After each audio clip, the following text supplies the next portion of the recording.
అత్త కోడలు వ్యక్తిగతంగా ఇద్దరు అమేజింగ్ పర్సన్స్ అండి. చాలా మంచి వాళ్ళు. ఎంత మంచి వాళ్ళైనా ఒక వ్యక్తిగతంగా ఇద్దరి మధ్యలో టర్మ్స్ బాగుండవు. ఇప్పుడు ఎగ్జాంపుల్ చెప్పాలంటే అండి, అత్తయ్య అందరి దృష్టిలో చాలా మంచి ఉన్నతమైన అంటే మంచి రెస్పెక్ట్, క్రెడిబిలిటీ, మంచి వాల్యూస్ ఉన్నామనే. కోడలు కూడా మంచి అమ్మాయి, కానీ ఇద్దరి మధ్యలో పచ్చి గడ్డ వేసినా కూడా మండుతుంది.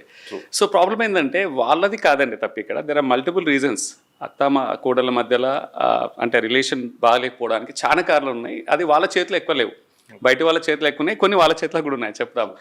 సో ఇక్కడ ఏంటంటే అన్ఫార్చునేట్గా అత్త కోడలు ఎంత మంచోళ్ళు అయినా దీనికి ప్రాబ్లం ఏంటంటే 4-5 కారణాలు ఉన్నాయి. సైకలాజికల్గా డీప్గా స్టడీ చేసిన రీజన్స్ ఏంటంటే, ఫస్ట్ థింగ్ ఏంటంటే వాళ్ళు ఇమోషనల్ ఇంప్రింటింగ్ ఉంటుంది వాళ్ళకి. ఆ కోడలు రాకముందే అత్తకి నా కోడలు ఎలాంటి కోడలు వస్తుందో, నా కోడలు ఇలాగుండాలి అలాగుండాలి అంటే, కొడుకు పెళ్ళిడికి వచ్చినప్పటి నుంచి ఆ కొడుకు పెళ్ళి అవ్వకముందు, కోడలు ఇంట్లో అడుగు పెట్టక ముందు నుంచి కూడా కోడల మీద ఒక సెట్ ఆఫ్ ఎక్స్పెక్టేషన్స్, ఒక బిలీఫ్స్తో ఆల్రెడీ తను ఉంటుందన్నమాట. ఒక ఇంప్రింటింగ్, సైకలాజికల్ ఇంప్రింట్ ఉంటుంది దానికి.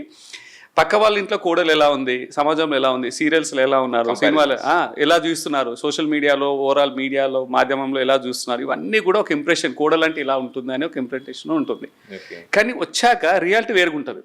తను ఊహించుకున్నట్టు కాకుండా కొంచెం డిఫరెంట్గా ఉంటుంది, చిన్న గ్యాప్ ఉంటుంది. ఇదొక కారణం అయితే, సేమ్ ఇలాగే కోడల విషయంలో కూడా కోడలు కూడా అంటే అత్తగారింట్లో అడుగు పెట్టక ముందు తను కూడా ఒక ఎక్స్పెక్టేషన్తో వచ్చేస్తుంది అక్కడికి.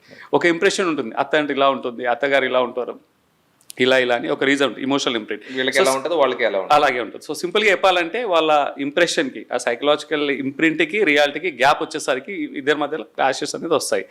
రెండో రీజన్ ఏంటంటే అండి, యాక్చువల్గా అత్తకి కోడలు రాగానే ఒక ఇన్సెక్యూరిటీ ఫీలింగ్, భావం అనేది ఏర్పడుతుంది.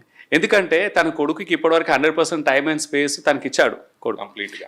కోడలు రాగానే ఆ సమయాన్ని, ఆ స్పేస్ని కోడలు షేర్ చేసుకుందని తెలియకుండానే బయటికి మంచిగున్నా, ఉద్దేశం మంచిగున్నా, సదుద్దేశం ఉన్నా ఒక ఇన్సెక్యూరిటీ ఫీలింగ్ తోటి టైమ్ అండ్ స్పేస్ వెళ్తుందని తెలియకుండానే ఒక పొసెసివ్నెస్, ఒక కంట్రోలింగ్ మోడ్కి వెళ్ళి. మీరు చెప్పినప్పుడు వీళ్ళంతా సోషల్ మీడియా ఇన్ఫ్లుయెన్స్ ఉంటుంది, పక్కన మాటల ఇన్ఫ్లుయెన్స్ ఉంటుంది, పక్కన ఎగ్జాక్ట్లీ. అలాగే కోడలు కూడా ఏంటంటే నా భర్త అంటే నా అధీనంలో ఉండాలి, ప్రేమ నాకే పంచాలి, వాళ్ళ అత్తగారితోనే వాళ్ళ అమ్మతోటే ఎక్కువ టైం స్పెండ్ చేస్తున్నాడు అనేది ఇంకోటి insecurity feeling and time and space కూడా తెలియకుండానే ఒక కోల్డ్ వార్ ఉంటుంది వాళ్ళిద్దరి మధ్యలో.